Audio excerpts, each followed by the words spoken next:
Hi guys, ఈరోజు మన video వచ్చేసి 3 నంబర్స్ యావరేజ్ ఎలా తీసుకోవాలో ఇప్పుడు చెప్తా.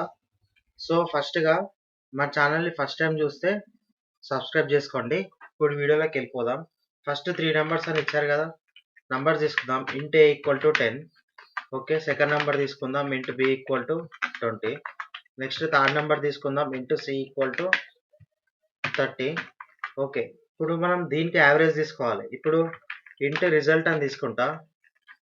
int result equal to a plus b plus c. Okay, మనం యావరేజ్ అంటే ఎట్లా చేస్తాం? ఫస్ట్ ఏమైతే నంబర్స్ ఉన్నాయో అన్నీ యాడ్ చేసి డివైడెడ్ బై అవి ఎన్ని నెంబర్స్ ఉంటే అని డివైడ్ చేస్తాం కదా. సో నెక్స్ట్ int avg అంటే average equal to result by 3 numbers ఉన్నాయి కాబట్టి 3. ఇక్కడ నేను యావరేజ్ని ప్రింట్ చేసుకుంటున్నా. System dot out dot println ఇక్కడ ఏంటి ఏవిజి. ఓకే, ఇప్పుడు మనకు రన్ చేస్తున్నా.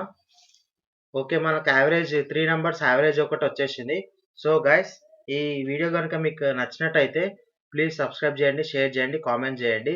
ఇంక ఇలాంటి ప్లేలిస్ట్ ఇంకా చాలా చూడాలంటే కింద మోర్ ఆప్షన్ అని ఉంటుంది డిస్క్రిప్షన్లో. ఆ మోర్ ఆప్షన్ పైన క్లిక్ చేయండి, కిందికి వెళ్ళండి. అక్కడ basics to advance Java programmes అని ఉంటాయి. అక్కడ చాలా వీడియోస్ ఉన్నాయి. సో అక్కడ యాక్సెస్ చేసుకోండి. Thank you guys.